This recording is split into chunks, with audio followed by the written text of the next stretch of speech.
Hello, everybody. My name is Ian Kirkpatrick. I'm an author, idiot, and loin streamer, and today we are going to be talking about a little thing called pulp fiction.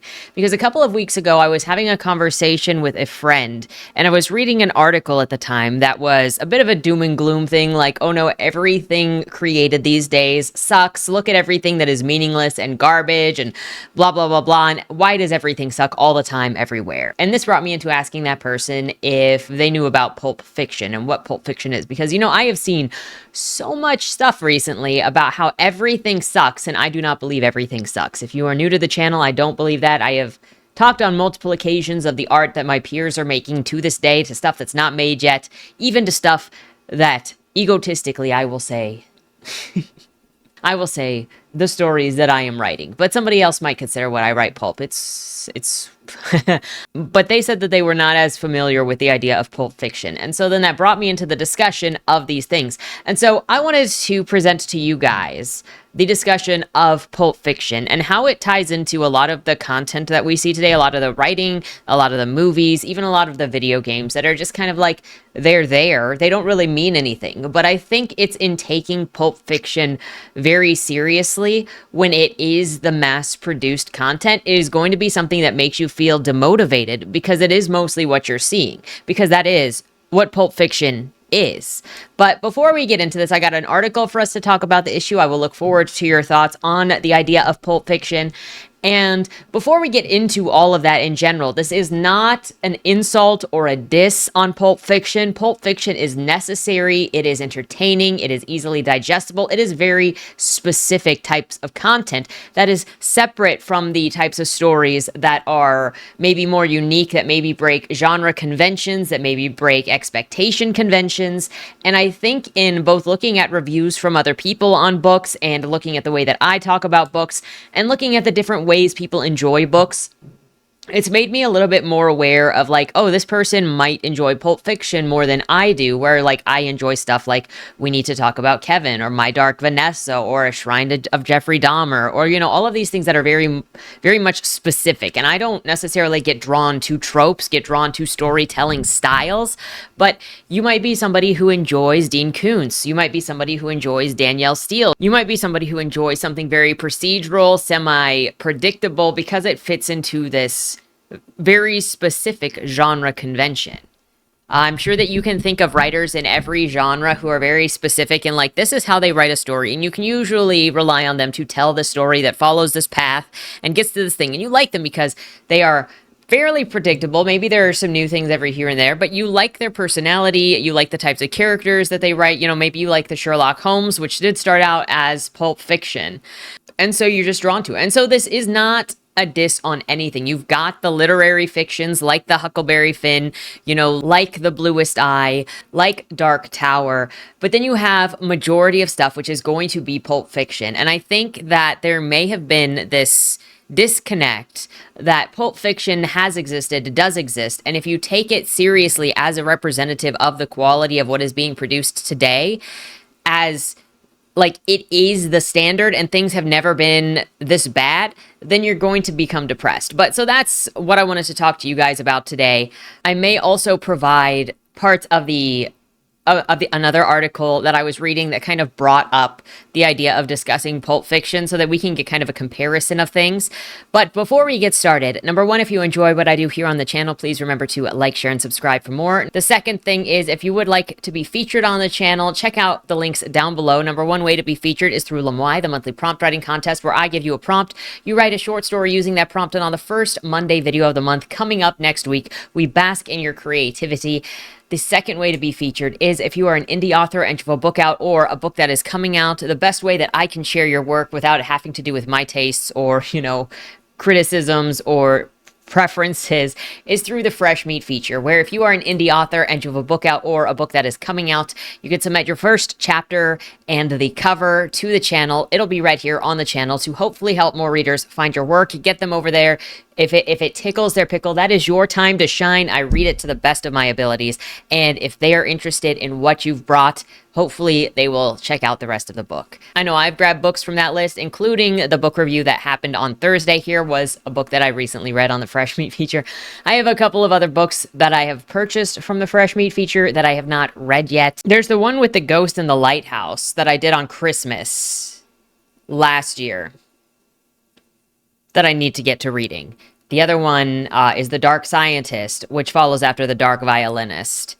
And I'm very interested in seeing what that author does. Anyway, I can at least promise that that the sales pitches work for me. I also got St. Gregory and The Origin of the Sky from that list. And so I've read books from that list and found stuff that I do enjoy. It is so vast, and I hope that if you're looking for something to read, you'll check out the list. And if you are looking for new reads, you give some new authors a chance. The third thing is, if you would like to check out any of my books, they're available at any of your favorite places to get books, including the local library upon request. My newest novel, Body More Zero, is coming out in October. Definitely not a book for everybody. I am not a writer for everybody, that's for sure. But I love these guys. I love the storylines that are behind the books that I do, and I'm looking forward to what I'll be doing in the future and getting back onto projects that I can finish. With that said, let's jump into the topic of the day, starting with what is pulp fiction. And like I said, we might get into the other article a little bit to discuss the elements of that. Both of these articles will be linked down in the description below in case you would like to take a peek at them. But what is pulp fiction? And clearly you already got like this saucy image going on here. So if you think that erotica, I know erotica is all over the place, but if you think that kind of slim copy specific things are a new thing that we should just be, it's the doom of Western society for. Nah, this has always been a thing. But let me know, have you thought about, have you considered, have been aware of pulp fiction in the past, and what are your thoughts on it? If you're not aware of what it is or its influence on society or its existence period, I'd still love to know your thoughts if they change on anything from the exposure to thinking about things in this way. With that said, let's get into the article from The Collector. What is pulp fiction? For over half a century, the phenomena of pulp fiction entertained the masses of the United States and many other countries. From the late 19th century through the late 1950s, there was a huge industry in mass-produced tales of fiction in the United States. Cheap and engaging reading material in the form of horror, science fiction, crime, war, sports, fantasy, western, sex, and romance was consumed by a literate working class looking for entertainment to pass the time. Through this phenomena, famous authors and artists were born who would become giants in their field, attracting attention from huge audiences. This was the era of pulp fiction. Now, if you think about this, people started... Number one, pulp fiction was necessary because the masses became increasingly more literate when they hadn't been literate before, which meant now they were able to do things with their time and more people could actually read. However, the books take different amount of time based on the type of book it is, based on the type of author they are, and pulp fiction was very formulaic. It was, I'm selling you this science fiction thing, these scary stories, these romance stories, these westerns that have this formulaic output, so you could always get something new. And we still see this formulaic business model for different genres. I would call that the craftsmanship of literature. Now, there are different types of craftsmanships for literature, so I think that you can look at pulp fiction as a very specific type of craftsmanship, in the same way that Save a Cat is a very specific type of craftsmanship, but is not necessarily artistry, because you're looking at it at a technical level of putting something together to create a specific thing by hitting certain beats and tropes to feed a certain audience expecting a certain thing. Does that make sense? Before pulp fiction, it is often imagined that pulp magazines and pulp novels, pulp fiction as a general term, had their origins in the United States, and this may be true for the most part, but they were an evolution of events and products that had their start abroad. The Industrial Revolution in the United Kingdom created an increasingly literate working class. Along with the advancement of mass printing, this opened up new possibilities for entertainment that needed to be convenient and readily accessible. Literature could be consumed virtually virtually anywhere, and the demand for reading materials led to the creation of the penny dreadful, cheap weekly publications filled with stories of crime and horror. They were printed on inexpensive pulp paper and were significantly more affordable than serial novels by figures such as Sir Arthur Conan Doyle and Charles Dickinson. So it made it more accessible for the lower class and the working classes to consume more books for entertainment, to have this cheap entertainment, because they were mass produced and they were produced very cheaply. And I think in a way that is you can somewhat consider stuff that goes onto Kindle Unlimited or any of these other like Wattpad or Royal Roads or anything else that is easily accessible, AO3, where it is mass produced and it is easily accessible, it is inexpensive, and so it allows a greater number of people to access the thing than what would be harder to pay for depending on your social class, your economic class. I also think that it is often forgotten like how it was much more recent that the working classes were brought into literacy. Now, I know that if you go further back in time, we kind of go in and out, and depending on what culture you're looking at, we go in and out of literacy versus not literacy of the working and lower classes. But I do think it is an interesting thing to keep in mind as you're looking at the literacy rates now and people freaking out now.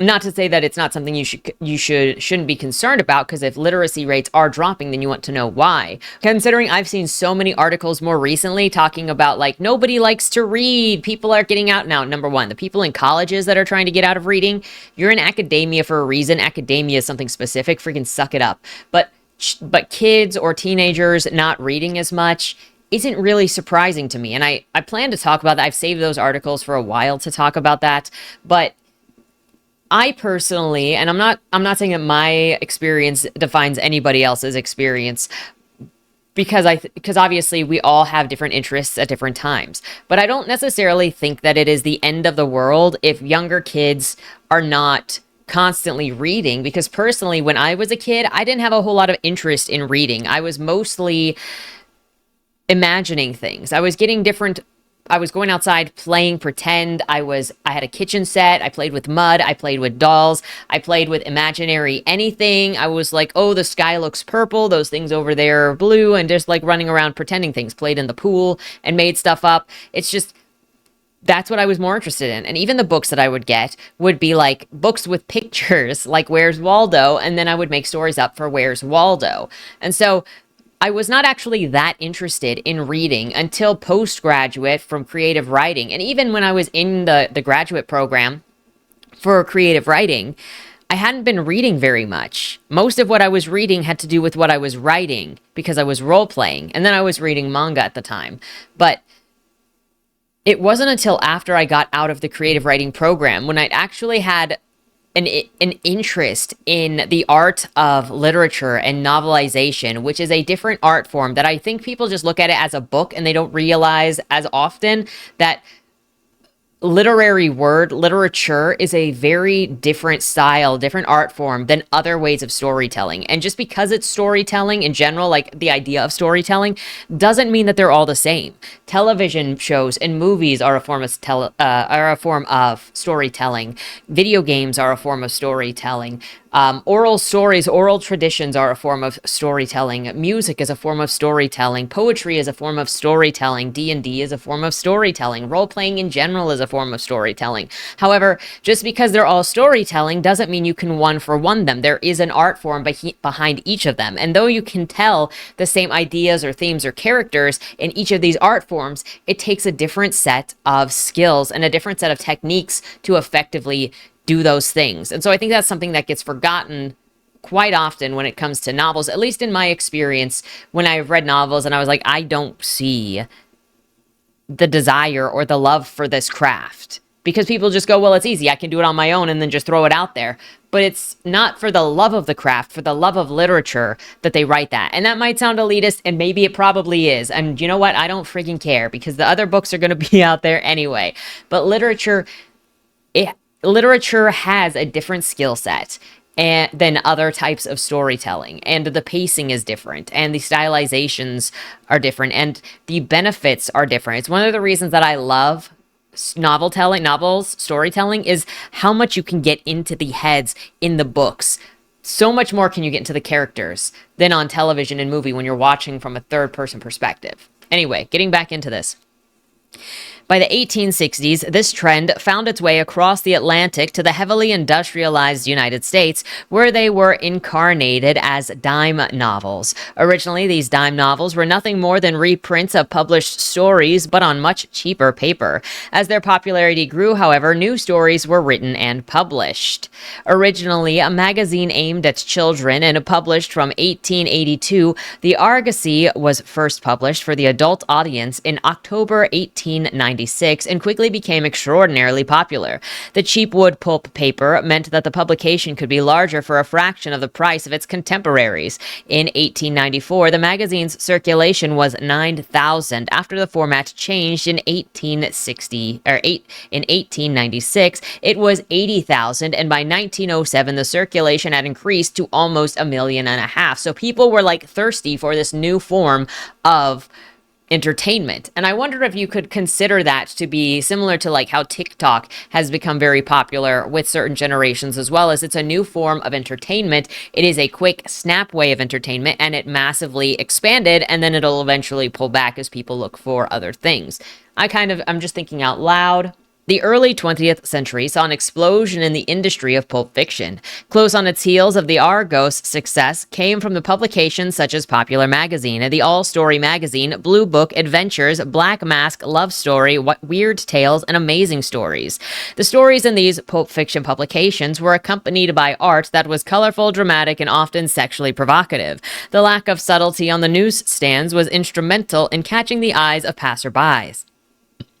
The pulp fiction industry served as a launch pad for the careers of many artists. Some disappeared into obscurity, while others went on to achieve immense fame and recognition, with their art ending up in galleries and being auctioned off for millions of dollars. The art of famed N.C. Wyeth, father of Andrew Wyeth, often appeared on the cover of Popular Magazine, which debuted in 1903. Other famous artists who got their start through pulp fiction included J.C. Leyendecker, who painted more than 400 magazine covers, with 322 of them being for the Saturday Evening Post. Dean Cornwell became widely successful and respected, being commissioned to paint murals on federal buildings and applying his brush to the creation of many wartime recruitment posters. Everett Raymond Kinseller was a pulp and comic book artist who was so well respected that he painted the official portraits of Gerald Ford and Ronald Reagan. So, you could see how far this goes. Just because you do pulp doesn't mean that you are any less of anything. It's a craftsmanship and a way that a lot of people have also paid their bills while wanting to do their other art that they care about. I say the same thing is my day job pays for my ability to write and do YouTube on the side just to talk about things that I like to talk about. But what sustains me is my day job until otherwise, happens, which hopefully someday, but I have to do something to sustain me while I do the thing that I love. And that's kind of the sacrifice that I make, is I'm not necessarily trying to climb corporate anything to try to get some better paying job in some other field, because the field that I care about is this one. So I'm trying to do a job that takes care of my minimal needs while sustaining me enough so that I can work on the thing that I actually care about, which would be artwork and assuming a family at some point. Famous for his paintings and illustrations of crimes and Western stories, Tom Lovell worked for a host of pulp fiction agencies and ended up creating art in the National Geographic. Frank Schoonover created over 5,000 paintings, from illustrating American forces in the World War I to designing covers for Edgar Rice Burroughs' Princess of Mars. Schoonover was a prolific painter who also taught, having opened up his own studio. Of course, none of this could have happened without the main content of the books. Many authors become famous through their contributions to pulp fiction. Among the most famous authors were Robert E. Howard, Ray Bradbury, Arthur C. Clarke, Upton Sinclair, Jack London, Johnston Macaulay, H.G. Wells, Edgar Rice Burroughs, Zany Gray, H.P. Lovecraft, Talbot Munday, Abraham Merritt, and Horatio Alger. Through pulp, these authors introduced us to their creations, which are still famous today. Along with these creations were Robert E. Howard's Conan, Edgar Rice Burroughs' John Carter and Tarzan, Johnston Macaulay's Zorro, and H.P. Lovecraft's Cthulhu mythos, which has garnered a significant cult following and introduced the world to a genre known as cosmic horror. Look at these guys. Oh my gosh. I can't help it. That looks like a magical girl baton. Other famous characters include heroes such as Biggles, Flash Gordon, Doc Savage, The Shadow, and the Phantom Detective. In their heyday, these characters were picked up by movie companies and transferred to the silver screen. Even after the demise of the pulp era, some of these characters continued to outlive the industry that spawned them. Recent examples include John Carter and Conan. So this is also one of the reasons why I say what matters the most if you like something is you need to talk about it. Even when I don't like a character necessarily or a book necessarily, I want to talk about it because it's the talking about the thing that gives it life, that brings it into other people's minds, that gives it a place to live, and then maybe those people go and look at it themselves. But that's one of the reasons that when I did my video of top 5 characters that I've liked this year and top and bottom characters that I have not liked this year, it still gives those characters a chance to live because it's talking about them that gives them the chance out in life. And I know with my characters, with my stories, I've always wanted to see people talk about the characters, even though it's also scary if somebody hates characters that you've made that you're like, but I love those characters. It is scary.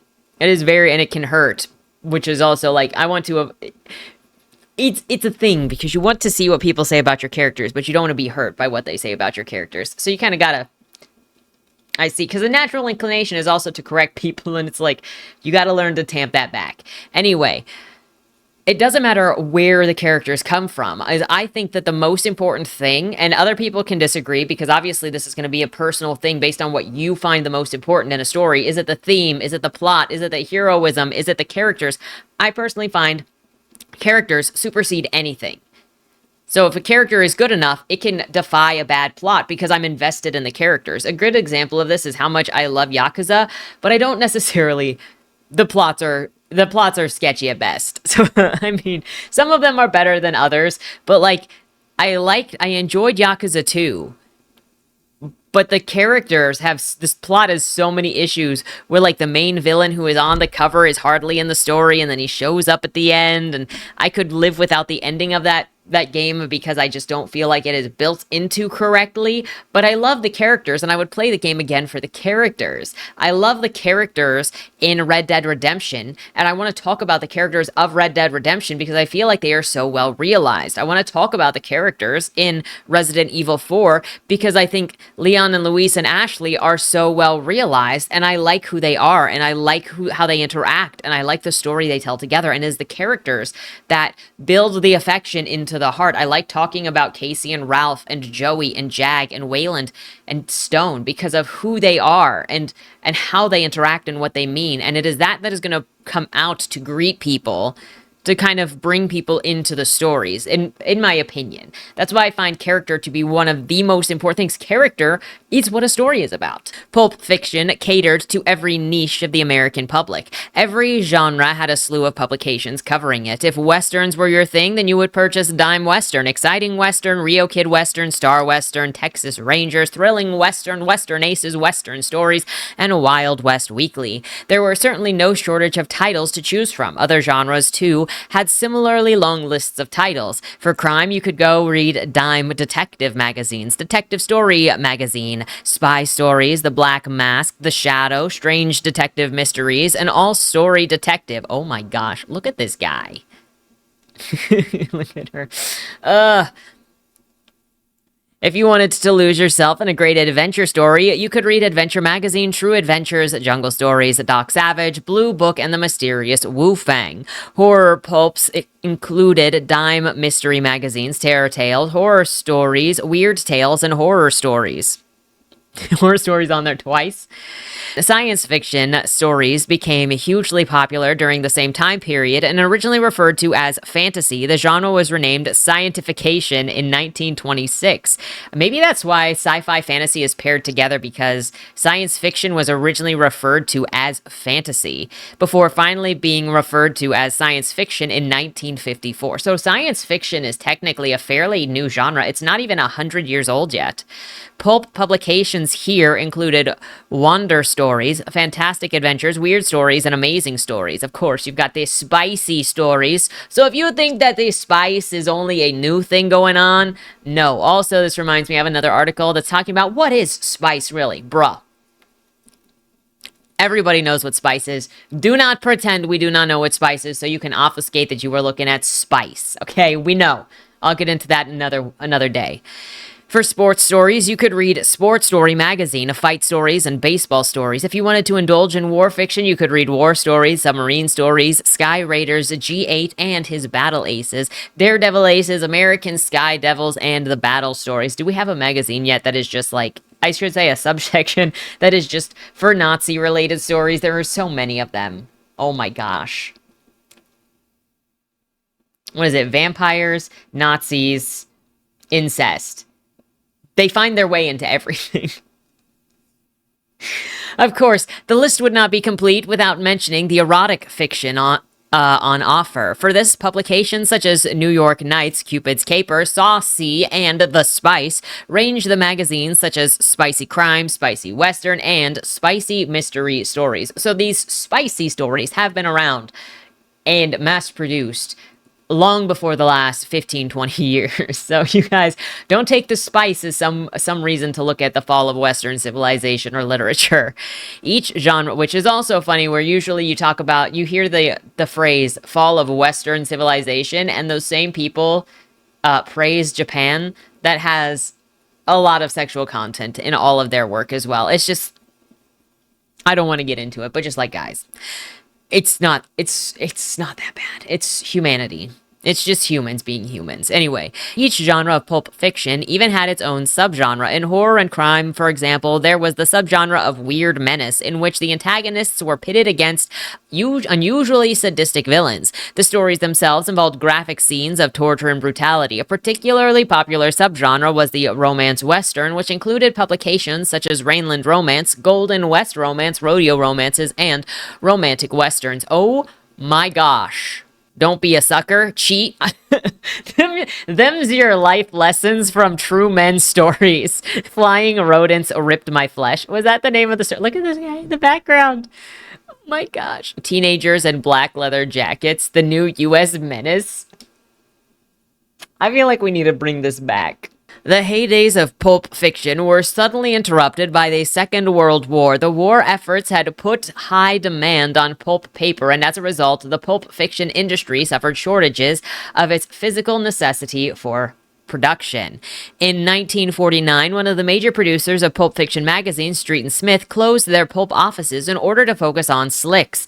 Many pulp magazines also transitioned to slicks such as Argosy, Blue Book, Adventures, and Short Stories. These became men's adventures magazines, as they were known, and evolved over time eventually to become magazines such as FHM and Maxim.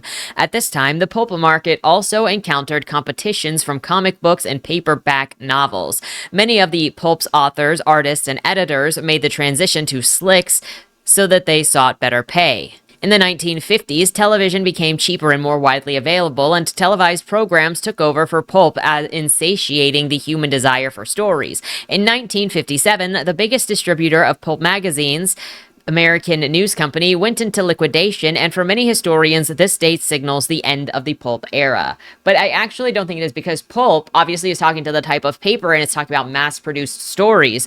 But we also just said that the television programming replaced and satiated the human desire for stories with its pulp. And so I don't think that pulp actually stopped existing. I think it just changed form with evolution of technologies. And so I think it became very common in television because it was much easier and cheaper, oddly enough, to do pulp as television, because you could do it as reruns, and so you didn't have to print it. You didn't have to wait for sales. In the same way, then, you got ebooks, and like I said at the beginning of this, you have your online journals, you have places like Wattpad and Royal Road and Kindle Unlimited and other places to put pulp that makes it cheap and easily accessible and easy to pop out.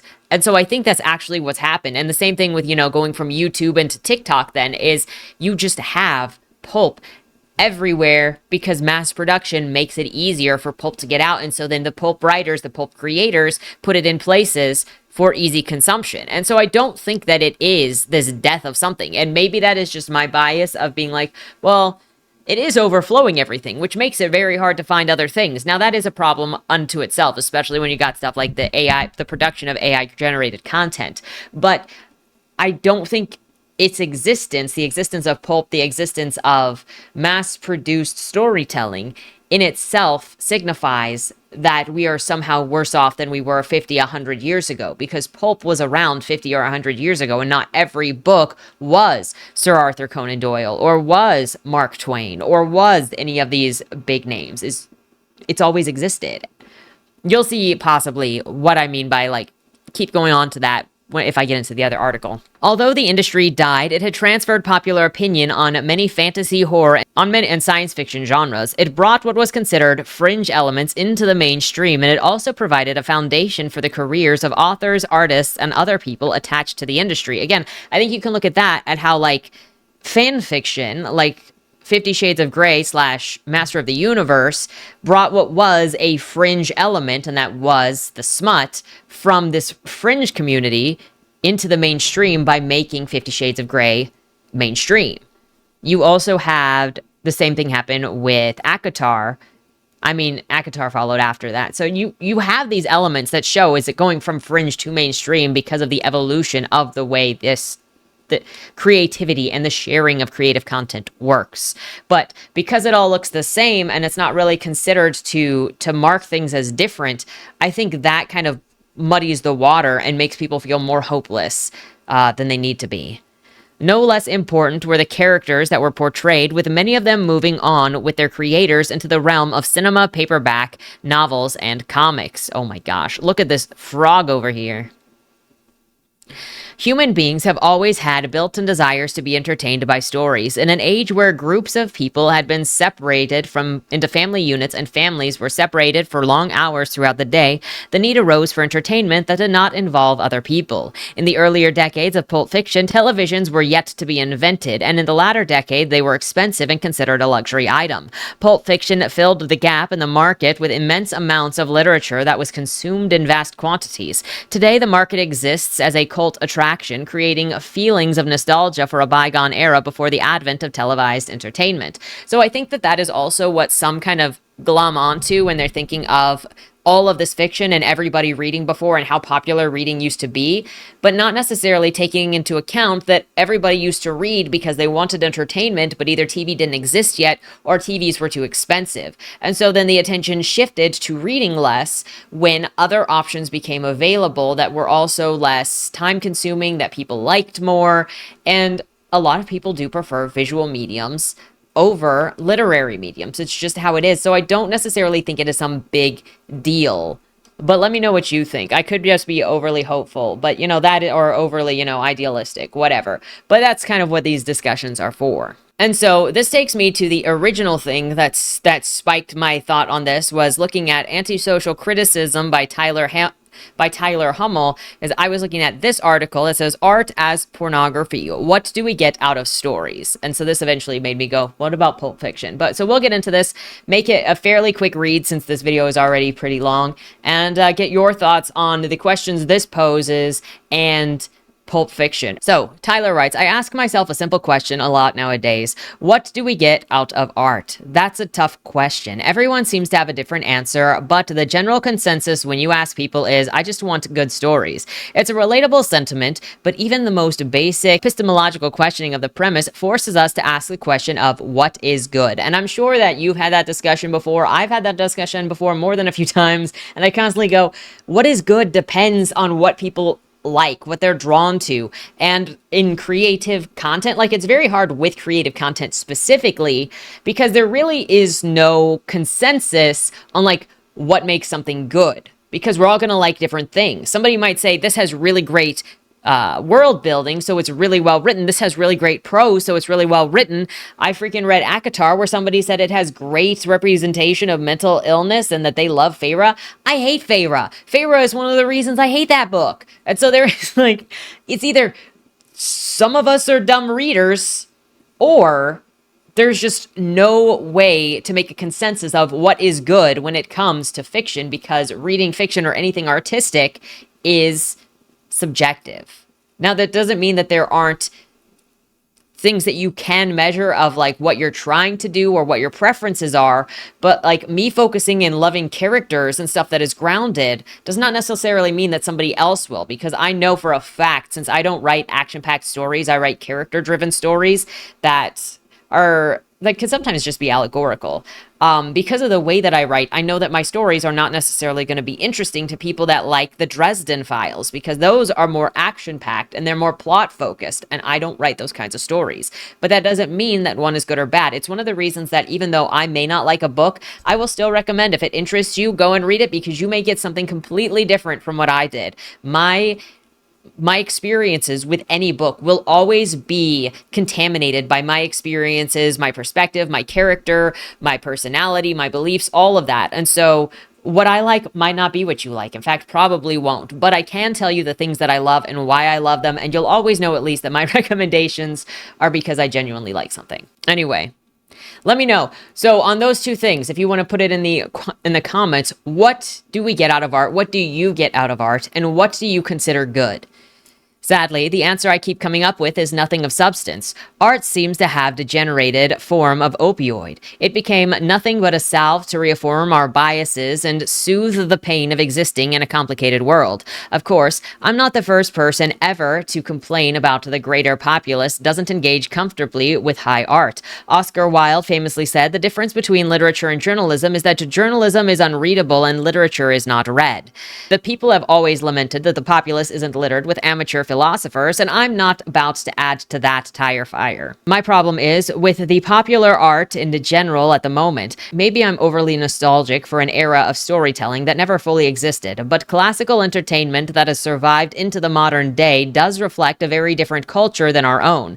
The 1950s culture of the Hay Code, three-piece suit, and the American dream is far afield from our current postmodern moral relativistic dystopia. Now, I don't think current day is actually morally relativistic. I just think that people have different morals. And one of the things that actually happens that I've become very aware of, and so I try to keep it in mind when I interact with people online, is we have a tendency to believe, because we're speaking the same language, that we are possibly from the same country, the same backgrounds, when that's not necessarily true. And so when we're from different countries, we have different customs, different histories, different knowledge that is not necessarily going to be transferred when we're talking in the same language, because we're assuming often the other person's experiences based on where we think they're from. And if we don't assume that they're from the same country we're from, it often is informed by what we think these stereotypes and tropes are that are accurate to wherever we're assuming they're from. I also can't help but, if this says that it's thinking of the 1950s when it's a very different culture of previous pasts. It's true, because different eras do have different cultures. There was a different culture to the United States in the 1910s. There was a different culture to the United States in the 1920s, in the 1900s, in the 1940s, in the 1950s, in the 1960s. Everything happening in those decades was a result of what was happening the decade before that influenced the thing into the next decade. And so we can only reflect on the decades that we have lived through and then the exposure that we have, and we see what was written about in previous decades without actually having to live through it. I know that I often think about the early 1900s specifically because of Albert Fish and because of Carl Panzram, because both of those were at the beginning with the turn of the century. And Albert Fish's case, in the book that I read about him, brought up how common it was for kids to actually be kidnapped because everybody was poverty stricken at the time, and kidnapping kids and threatening for a ransom was a very common tactic. And so when kids went missing, people really weren't surprised because it happened a lot. When you get over to Carl Panzram, it was very common for teachers and parents and churches and everybody to just abuse everybody. Corporal punishment was a cultural common. And so people might think of the past because they read books, they read novelizations of perfection. Think about the books that are written today that make certain things romanticized to the max. But that's not the reality of the thing. It is just the cultural zeitgeist that is being pushed to the top. If you looked at some of the popular fiction today, if we're going to use Fourth Wing as an example, then you might assume that there is this heavy culture of worshiping women in modern society. that is the ideal that everybody would reach for, because that is what is praised in the book, is that it makes Xaden a good boyfriend, a good love interest, by his desire to not only worship Violet, but to also say, I will destroy everything in order to protect you, to have you. And that would be seen as the ideal. Now you look at these books from the past, these movies from the past, and think, well, this is what is represented in those, and those were the ideals to like lean into and that you would want to do. But is that what they were doing? Another thing that I think of is watching 11/23/63 or 22/63, the Stephen King book turned television series about the Kennedy assassination. And James Franco goes back in time, and one of the people that he meets is this woman who is being physically abused by her husband, and it's somebody that he knows the kid of in the future, and that kid has talked about as an adult how his mother and his brother, his siblings, were killed by his dad when his dad went in a rage, and he was the only one to survive. And you have to think about how that was just the 60s, when women, even in America, could be beat by their spouses, and it was just seen as part of the marriage. And so things are idealized so much more by looking obviously at ads. Think of all the Christmas ads. Do you really think, does Christmas really look like those Christmas ads to you? Or is that ad trying to sell you how having that Coca-Cola in your house is going to make you happy? Like and so I don't necessarily think that you can just look at art that survived from previous decades and say this proves that things were better.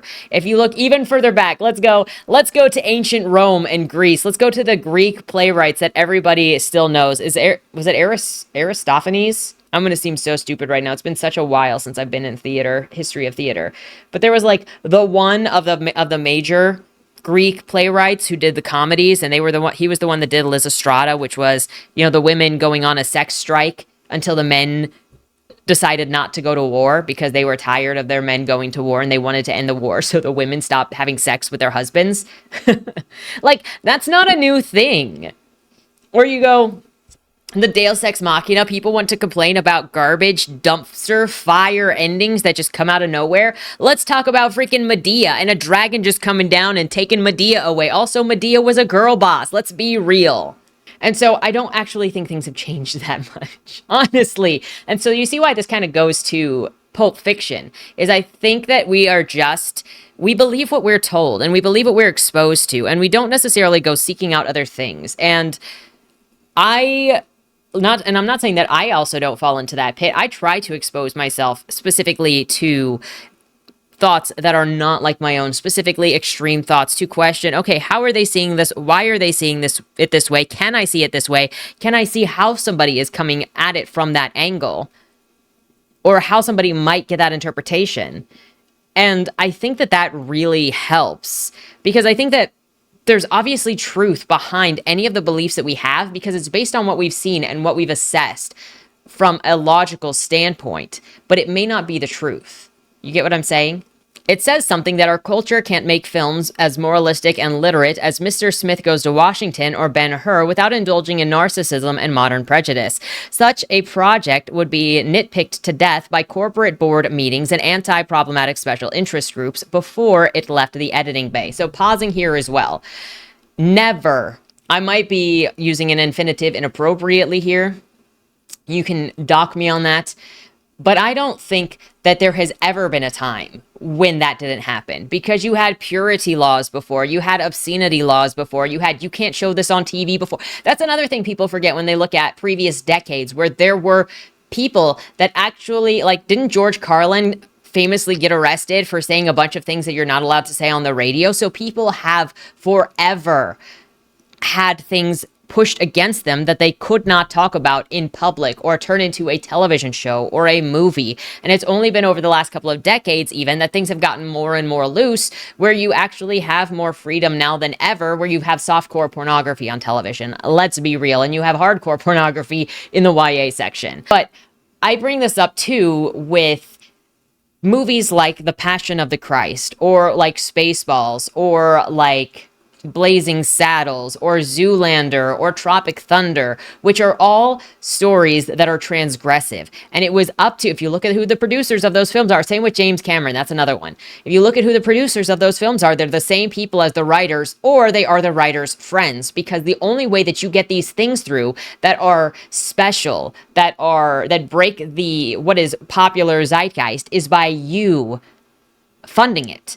And that's not anything new. If you go back to, I'm going to take you all the way back to earlier this year, I read a book about Elizabeth Packard, who was a woman who fought for married women's rights after she was institutionalized for disagreeing with her husband. Yes, that was it. Theophilus, you don't want to be Theophilus. And if you don't believe me, please do go read the book. I am sure that anybody who reads the book may have a different read on that situation, but I do recommend to read the book if you're curious about her situation. And I think that Elizabeth Packard is a very strong woman, and it's a very inspiring story.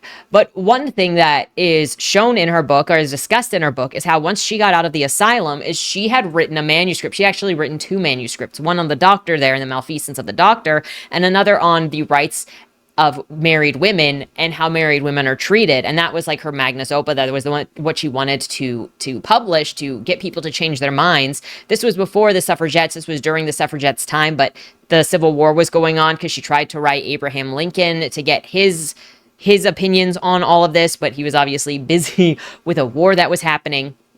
And one thing that happened in that book, it was in the 1860s, is that she sold tickets to the publication of her book, because no publication would take her women's rights book. No publication thought that it was worthy of publishing. So she went around and sold people tickets that they could exchange for a book once the book was published. Crowdfunding. She crowdfunded the publication of her women's rights book and actually got it funded, and then printed copies and gave all of those copies to the people who purchased the tickets. And then she used the money from that to print more, to do more, until, she had to quit her activism to go and take care of her daughter, because her daughter was having mental health issues that were caused by childhood trauma of her being forced to become the wife of the family when mother was put into an asylum, and she was only like 12. But I digress. It is always, as far as I have seen, in all of the studies that I've seen, up to the individuals to break the conventions and fund something that is not considered mainstream pulp, easy to sell. And so I don't think it is necessarily a ding on modern culture of what is going on, but I do think that it is very easy to become nihilistic in that belief when you look at the things that are current and you look at the things that are from the past, and the only things that exist from the past that you know about now are the cream of the crop, because everything else didn't matter. Look at all of it talked about in that other article. Pulp fiction made a bunch of people great, but a bunch more people that you don't even know of disappeared when those pulp fiction novels stopped being published, because they just weren't special. They didn't have a voice to carry them through. And there's just much more pulp than there is non-pulp. And so it's harder to find new things. And then people just find pulp. They find stuff that is not what they're looking for, and then they kind of address that to the majority of things. I don't think modern entertainment is fully just narcissism and modern prejudices, but I also don't think you can get out of the fact that the past also had modern prejudices for their times, because most people don't want to be the one that's making the noise that breaks the convention. It's scary.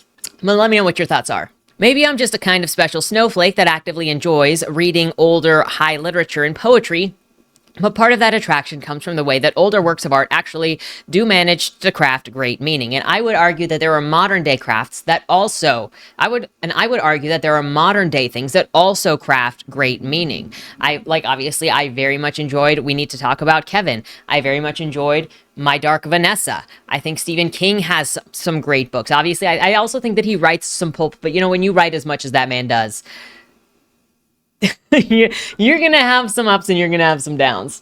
I think that there are great movies and television shows that do come out, that great video games. I think a part of this has also come from having to assign everything in a story some sort of political meaning or ideology, because people have gotten so used to purity testing the creators of the content that they're seeing, so they know how to judge something. So it's like, if you change this, if you change that, then it's considered a censorship, or it's considered you're a Puritan, or you're considered a you're considered woke. It just, everything kind of keeps getting filtered into that rather than trying to see what the attempted depiction is.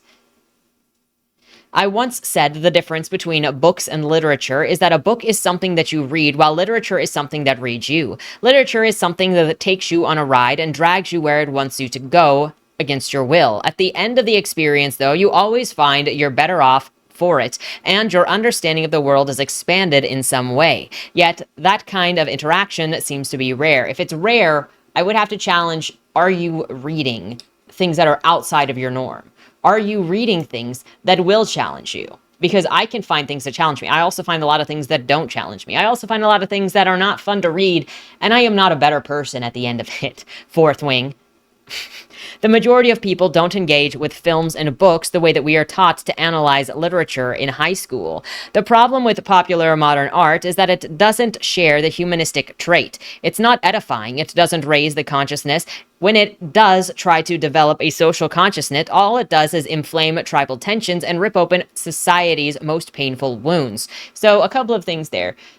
Pop culture, popular fiction is like what's the word? It's like 5-second clothing, 10-second clothing, whatever it is, where it's like, this is the trend for this moment and it's not that deep. And you can't really compare that to other things because flash sales are usually not trying to be that deep. But also, if you talk about when you try to bring something to social consciousness, if it's something that offends you, how often do you actually sit there and analyze what it is being said and then talk about it, as opposed to either saying, is this trying to attack me or is this trying to attack you?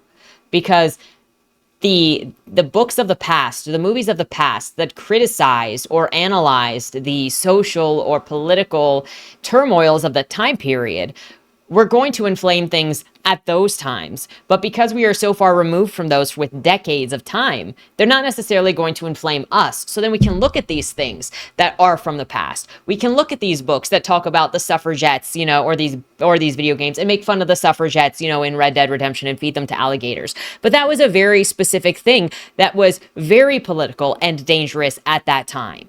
And it meant something to people at that time. It's something that is going to come up in the Westies because it is relevant in 1888.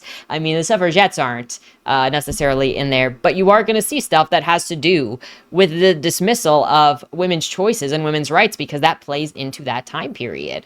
And I think that in some ways, looking at literature from the past is very similar to why people often use fantasy and sci-fi to add distance to a modern issue in a way to try to not get people to have a knee-jerk response, but to see something in a different way. Because fantasy and sci-fi has constantly been used throughout time to push social issues because it allowed you to, that's not me, that's an elf, that's not me, that's an alien. And so then it allowed a more distant visualization of a modern problem without putting the viewer in the spot of the bad guy. It's the same way that if you are critiquing your work, if you're receiving crits of your work, you might not understand the criticism that you're receiving until you read somebody else's book that's doing the exact same thing. But now since you have the benefit of distance between that work and your work, you can, but now since you have the benefit of the distance between the criticism and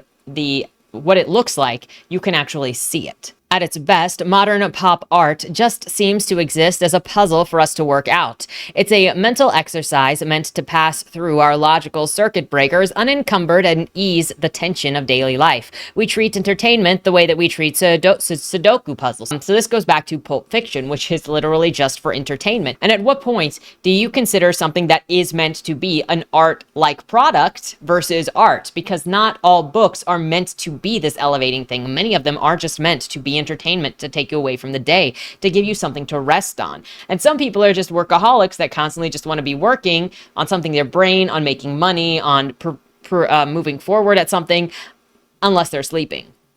So how do you navigate this? And I think it's just a different approach to fiction. But when 4.5 million books are published every year, to say all of it is just garbage that doesn't push the envelope, that doesn't challenge anything, I think is wrong. I just think it's harder to find things because obviously you're looking in this mountain worth of books.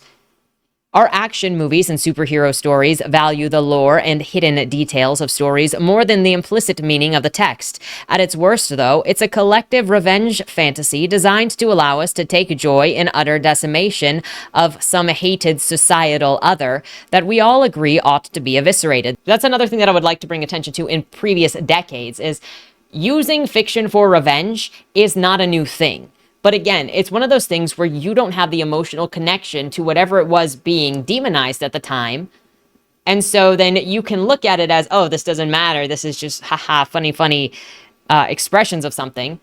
But if you were part of that time period, then you would have a more emotional or personal attachment to whatever the fiction is. Because I could tell you for sure, go look into history of a lot of your favorite published authors, and there is a reason it is a joke of, don't make me mad, I'm an author, I'll put you in my work. It is not new. It's just how much do you know the person. Whether it's the minority killing in vigilante films like Dirty Harry or Death Wish, the misanthropy of the film like Joker, or the social justice-infused revolutionary vengeance of the films like Promising Young Women, all people on all sides of the political spectrum encourage moral binary storytelling where their grievances fuel fantasies of vengeance and retribution that lead to massive body counts. Now, I would argue that Joker was not trying to say that Arthur Fleck was correct.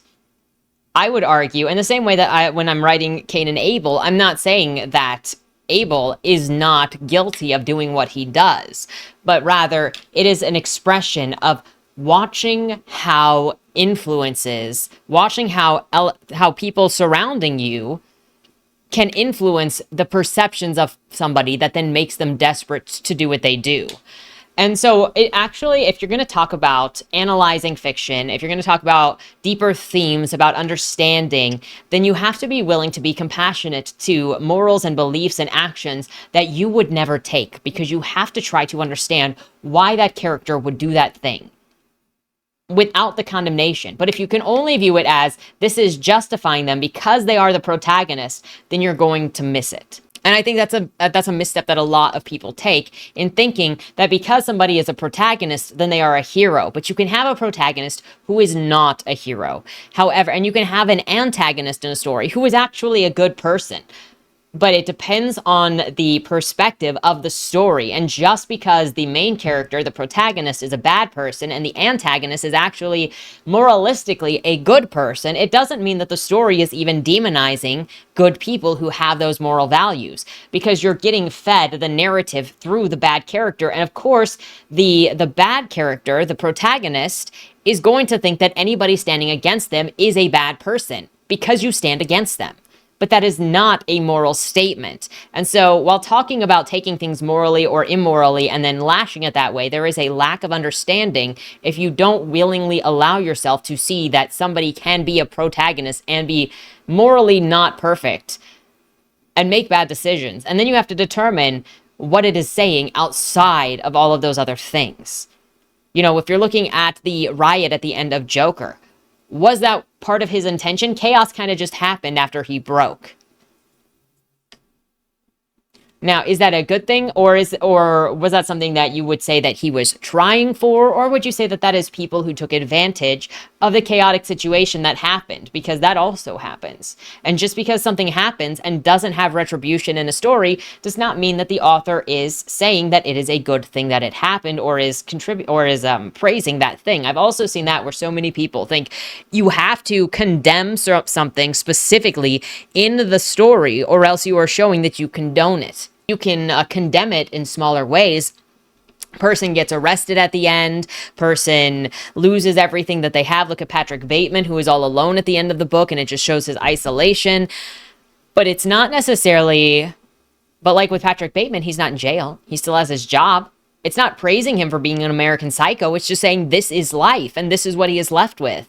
And so you have to look at things not as, do you do good thing and then be rewarded? Do you do bad thing and then be reprimanded? Stories can be more complicated than that. And so then I think when you have some stories that end up very in your face, very black and white, very I am the good guy, you are the bad guy, or like the main character acts poorly, but everybody praises them because they are the main character, and so it is just shallow writing, that gets confused for stories that are going at a different perspective. And it is this subjectivity of experiencing the story, of not knowing the intent of the story, that can confuse some as to what is the theme of the story or what is the story trying to accomplish.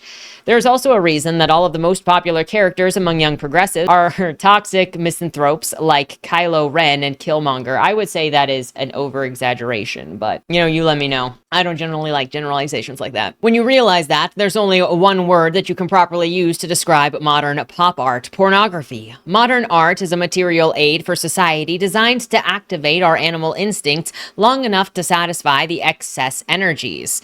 I don't mean that in a conspiratorial sense. There is no council of globalist planners or racial minorities intentionally trying to dull the populace with bread and circuses. This is a human nature problem. We no longer live in a virtuous society that teaches people that proper living and morals ought to be what they ought to be. As such, we are in the early stages of a degenerating back into the hunter-gatherer mindset. So, are we saying that hunter-gatherer mindset had a moralistic society, or was that a survivalist society? Like, at what point are we going to consider something was a moralist society? Because we can go back all the way to the Greeks and the Romans, and podiatry was very common. Sexual abuse was very common. Murder. They had the Colosseums. I would not necessarily call them a paradigm of morals. We go even further back. You want to go to the creation story of Adam and Eve.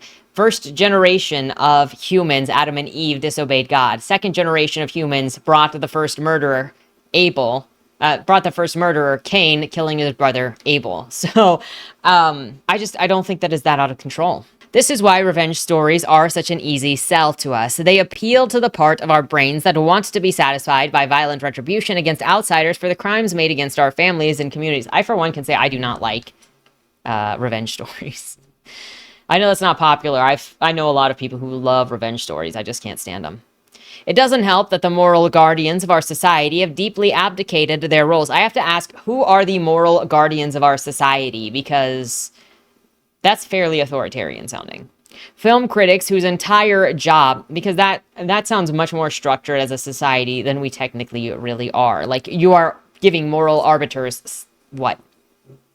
Film critics whose entire job is to help people understand their reaction to art and facilitate good discourse entirely default to their tribal moral justification. The normal end-of-the-year lists on every major film website are always filled with lists of obscure works, art films, and international films that 99% of the populace is unaware of. Many of these films are quite excellent. For the film critics, though, I find it hard to believe that the majority of them were truly challenged by these films. Just look at the intense popularity of Jordan Peele's Get Out. That film was specifically written to excoriate the blind prejudice of upper-class liberal white people who pandered to black people while abusing their culture and disregarding the actual lives of black people.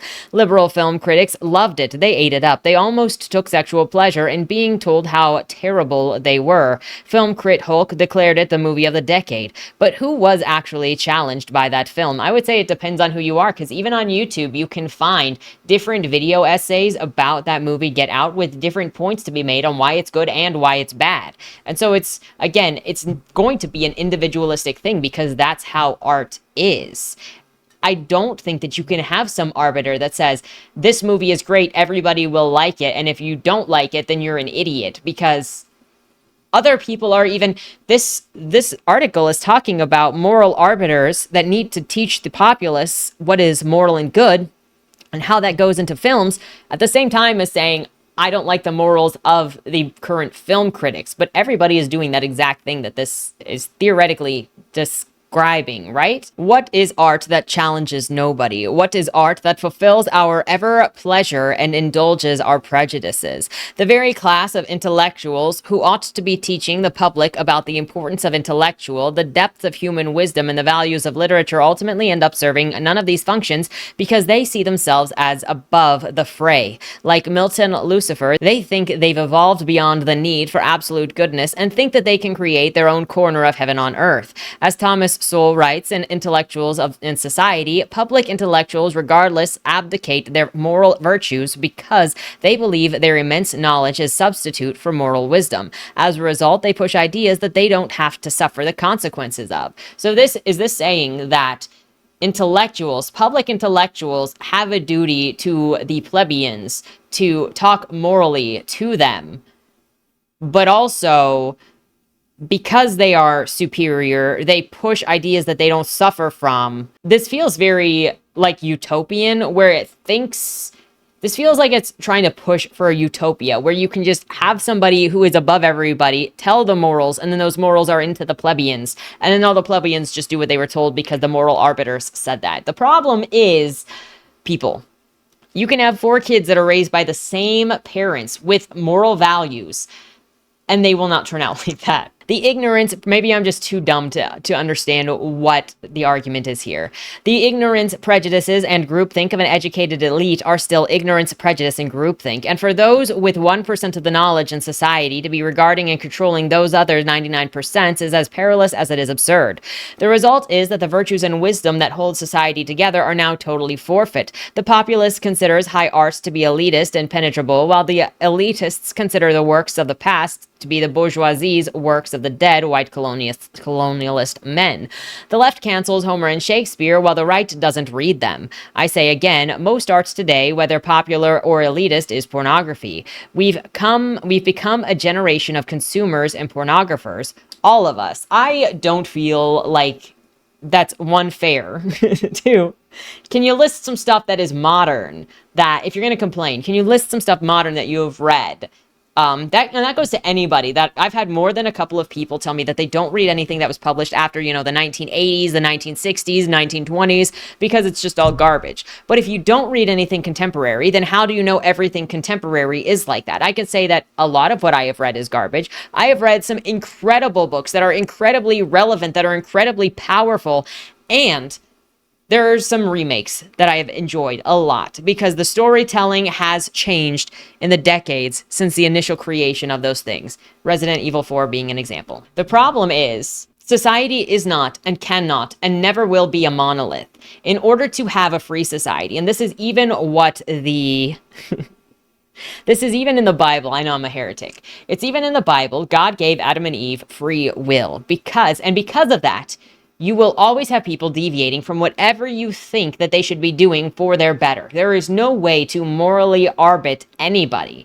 You have to, in my opinion, you have to be the change that you want to see. And you have to be the kind of person that you want to see more of. And so that's kind of why I try to operate the way that I do. I try to be as honest in the ways that I possibly can. I talk about books the ways that I believe in talking about them. And, I try to change things as I see them worth changing. I know that I used to even be more brash years ago. And I was like, I don't care about saying dirty words. And I'm like, you know what? I don't need to be that brash. I think that I can make better arguments without having to swear casually, to just be like, look, I don't care. I think that you can change your opinions on things.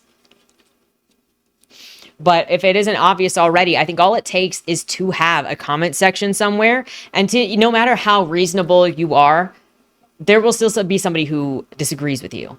And that's how you know that you can never reach this utopia. You just have to accept that people will not be there. But kind of like the people that get upset with romantasy being really popular, like Fourth Wing. The thing is, I specifically understand being annoyed at at erotica taking over other genres. That is obnoxious because it is also filled with lies of people selling these other genres, of people selling people selling unmarked erotica in these other genres to get them ahead up because erotica is so full.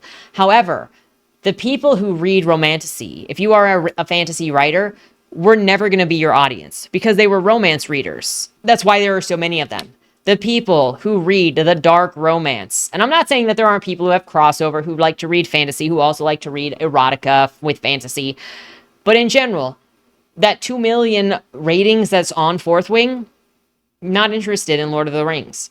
That those people that are interested in the dark romance, Haunting Madeline, not necessarily interested in actual horror. It's a different audience. And you will never convert those people over in the same way that you will never convert me over to fantasy by saying yours is different. I'm sorry. It's just not happening. A society that creates no myths, edifies no values, and antagonizes huge swaths of the population and its history isn't a healthy one. I would also say the assumption that people are only doing this is not going to create a healthy one. There is this assumption that new mythologies are not being created. As a creative person, as somebody who is making stuff, who has, the Bodymore series and has my version of Death going on in there, who has the legend of Bill Cassidy that I'll be working on with Monty, and we are creating this new legend of these outlaws. And you're going to tell me that there are no new myths, no edifying values, and only antagonism of swaths of the population. The problem is when you write and create honestly, you will always make somebody angry because somebody is always going to dislike what you do. I have disliked a lot of books, okay? It's present on this channel. I say it all the time. Someone's always going to dislike what you do. But there's so much content out there that something not being written with you in mind or that doesn't please you doesn't mean that there is not stuff that's there. It can get exhausting to have to go, look, I don't like to read bad book after bad book, but it is partially what happens when you take chances with stuff you're not familiar with. Even when you get recommendations from people, it is not necessarily true that you're going to like what they like. It speaks to the decadence of our times that knowledge and wisdom are merely options to be considered and disregarded as aging artifacts of the past. I would also argue that college was only, everybody needs to go to college was a saying of only the last 2 or 3 decades. And that's kind of failed everybody because not everybody needs to go to college, should go to college. That college does not equate intelligence or knowledge or wisdom. Societies need virtuous storytellers, historians, and intellectuals to survive. As our own Anastasia Cosmo recently said, we have no Vigil or Livy to help explain to use the virtues of our past. When our stories lack the most basic social virtues, it reflects a society that isn't developing them. So you're going to tell me that every single book published in the last couple of years, every 4 point whatever book per year, there is no value, no virtue, nothing? I'm not saying everything does have it, but I don't think that it is fair to say that there is no virtue in anybody making anything. In the Resident Evil remake alone, there is bravery, there is compassion, there is teamwork. I think I see a lot of books, more often than not, I think I see books that try to express something virtuous. Do I think that Shadow of the Conqueror attempted to have something virtuous in it? I do. I just don't think that it was successful in doing what it set out to do. Do I think that The Buttcracker attempted to have some deeper something in it? I do. Do I think that it succeeded in saying whatever its deeper message was about love? I don't think it did. Do I think that Tyndayeth was trying to say something deeper and virtuous? I do. I think it was exploring something. But do I think that it did it successfully? I don't. And I think that you can have people I think that you have a virtue, but it turns into another skill issue, which one is how do I take the idea of this thing and put it in a story to be interpreted? And then 2, there is the skill of interpreting something. And that's going to come with the mirror of the reader. And even something well written in a way that should make sense to most people may not come across that way to others, because that's how art works. And for that, I point to My Dark Vanessa, which by and large is well received. I think it has an average of over 4 rating on Goodreads. However, there are still people that took that book as glamorizing and romanticizing predatory relationships. That's not what I got from the book at all. But because people have that outlook, it does not mean that it is that it is what is being perpetuated. People will just come at something in different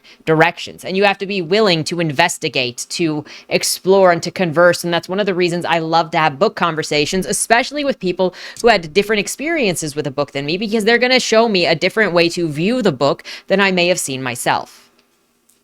When our stories degrade us, dehumanize us, break down our identities or merely suck, we all start to suck. Well, that means you got to go find better stories. And believe me, they exist.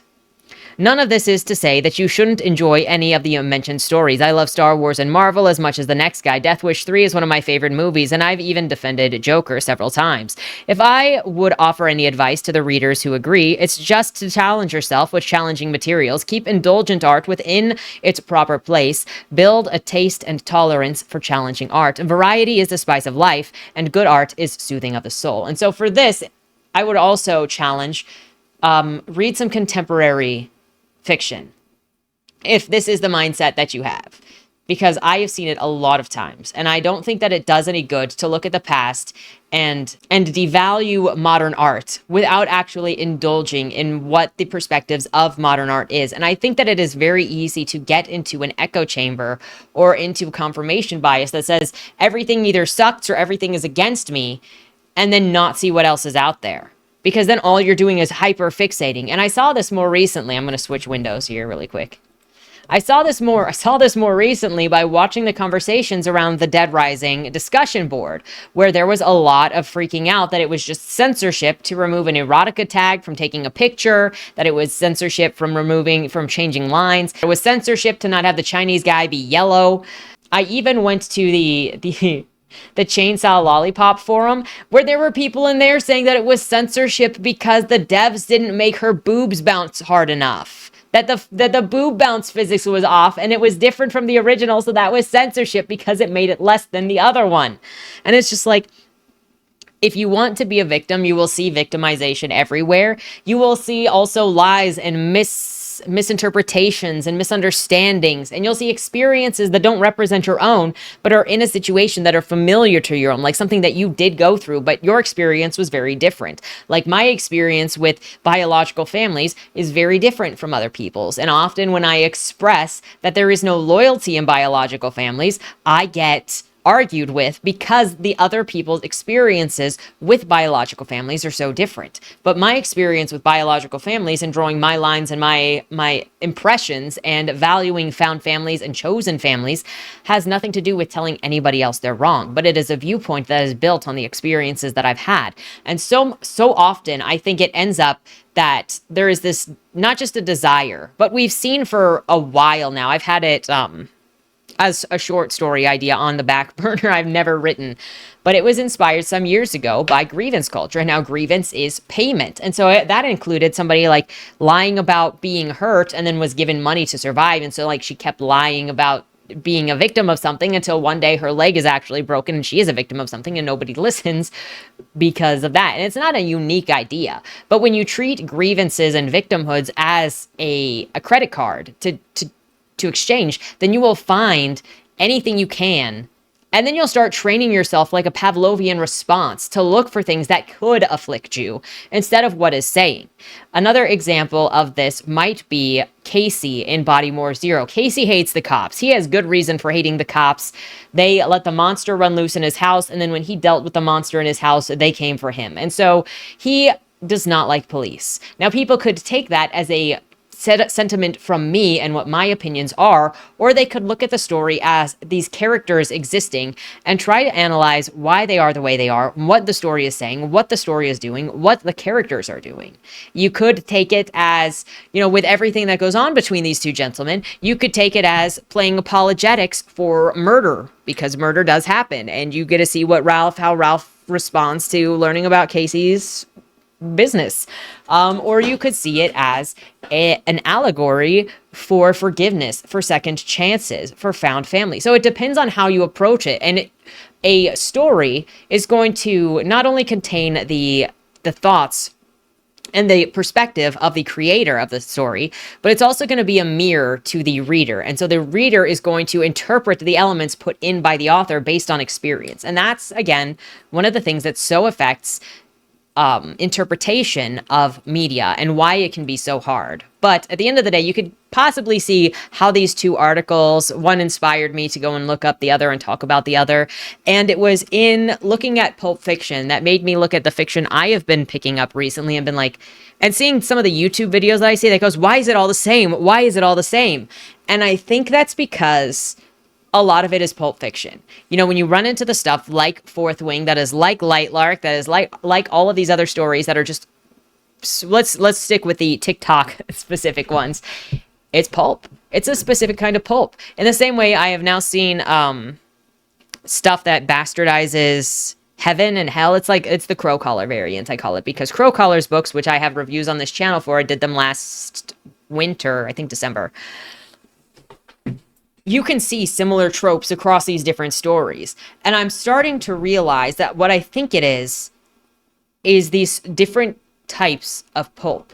But because it's sold all the same and it's not contained in these pulp magazines, we kind of see things as the same when I don't think they are.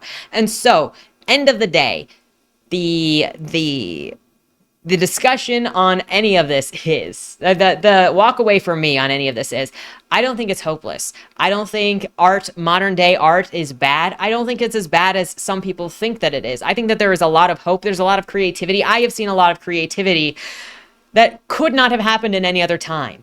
I might be suffering from my own issues of sorts. I might not be happy with the way everything is. I might be physically ill because of some things that are happening in real life. But I wouldn't ask to be born in any other age than what I was born in, because I think that who I am, how I see the world, influences the way that I write and the stories I have to tell. And I feel the stories I have to tell are important. And I know that other people currently that I talk to, that even that I don't talk to, but people are making important art that is relevant today in the same way that there were people 30 years ago, 40 years ago, making art that was relevant then, that had staying power later. So to kind of circle back to me talk about the characters that you like. If you want to see stories survive, it doesn't help.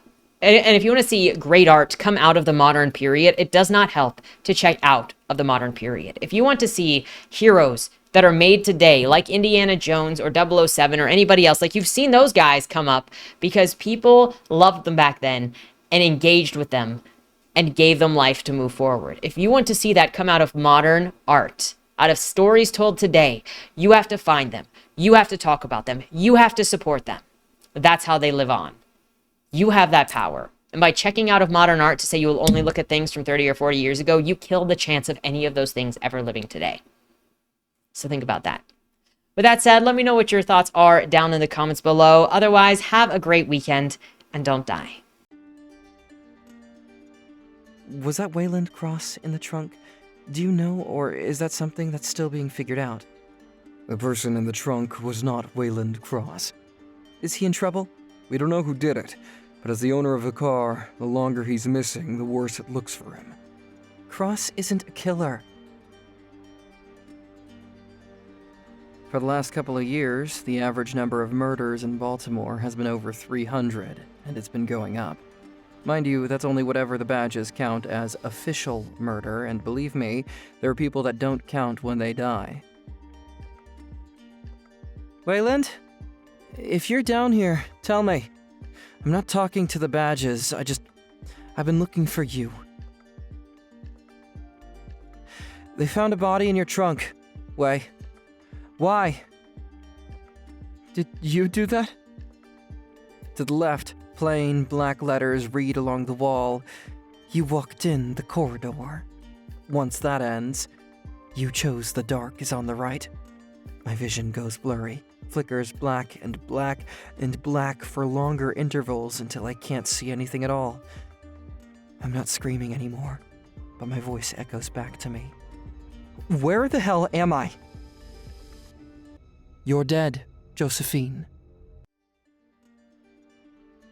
Even smart people do stupid shit sometimes, right?